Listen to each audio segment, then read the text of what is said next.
नमस्कार दोस्तों, एक बार फिर से हिंदी की पाठशाला में आप सभी का स्वागत है।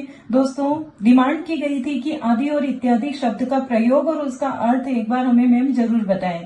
तो दोस्तों, मैं लेकर आई हूँ आदि और इत्यादि शब्द। आदि आदि शब्द जो होता है, इसका एक या दो उदाहरणों के बाद इसका प्रयोग किया जाता है। लेकिन जो इत्यादि शब्द है, उसका प्रयोग दो से अधिक उदाहरण जब लिख लेते हैं उसके बाद प्रयोग होता है। आदि शब्द अरबी भाषा का शब्द है, अरबी शब्द है और इसे हम हिंदी में प्रयोग करते हैं जिसका अर्थ होता है और भी। और इत्यादि शब्द संस्कृत का शब्द है और इसका अर्थ होता है इसी प्रकार और भी। दोस्तों, आदि और इत्यादि दोनों शब्दों को हम एक समझ लेते हैं, लेकिन दोनों ही शब्दों का अर्थ भी अलग है और प्रयोग भी अलग है। उम्मीद करती हूँ आपको इन दोनों शब्दों का अर्थ और प्रयोग दोनों समझ में आया होगा। और इसी तरह से हमने यहाँ पर एक शब्द देखा और। हम इस और को भी समझ लेते हैं।